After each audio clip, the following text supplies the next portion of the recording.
நானும் நீயும் மட்டும் மாறிட்டா எல்லாம் மாறிடுமா மீரா? வாட்? மீரா, இது காலங்காலமாக நடக்கிறது தான். எது வசந்த்? நான் உனக்கு பணமும் நகையும் கொடுத்து உன்னை கல்யாணம் பண்ணிக்கிறதா? இல்லை, அது கேட்கவே கேவலமாக இருக்குல்ல. ஆனால் இதைத்தான் நம்ம காலகாலமாக செஞ்சிட்ருக்கோம் வரதட்சணைங்கிற பேரில். திடீர்னு மின்சாரம் தடைபட அந்த நூலகம் முழுவதும் இருள் பரவியது. நகைக்கு ஆகிற செலவைத்தானே நான் பார்த்துக்கிறேன்னு சொல்கிறேனே, பின்ன உனக்கு என்ன பிரச்சனை மீரா? வசந்த், இங்கே பிரச்சனை காசு கிடையாது. வழக்கங்கிற பேரில் கூச்சமே இல்லாமல் நம்ம எல்லோரும் இதை என்கரேஜ் பண்ணுறது தான். Let's be a change.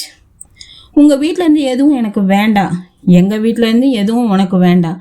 நம்ம 2 பேருமா சேர்ந்து சம்பாதிச்சு நாமளே ஒரு நல்ல நிலைமைக்கு வருவோம், போதும். பட் மீரா, இதனால் மட்டும் எல்லாம் மாற போகிறது இல்லையே. That's okay Vasanth. இப்போ பாரு, இந்த ரூம் மொத்தமும் இருட்டாக இருக்குது. இங்கே வெளிச்சம் வரணும்னா கரண்ட்டு தான் திரும்பி வரணும்னு அவசியம் இல்லை. ஜஸ்ட் ஒரே ஒரு எமர்ஜென்சி லேம்ப் மட்டும் கூட போதும்ல. அதுவே இப்போதைக்கு போதுமான வெளிச்சத்தை கொடுத்துரும். ஆம் ஐ ரைட்? மீண்டும் மின்சாரம் வரவில்லை. ஆனால் ஒரே ஒரு எமர்ஜென்சி விளக்கு மட்டும் எரியூட்டப்பட்டு அந்த இடத்தில் இருந்த இருளை விளக்கியது. அவன் மனதில் இருந்த இருளையும் கூட. மாற்றங்களை பற்றி பேசிக்கொண்டே இருப்பதை விட மாற்றங்களாய் மாறுவது ஒரு சிறந்த தீர்வாகும்.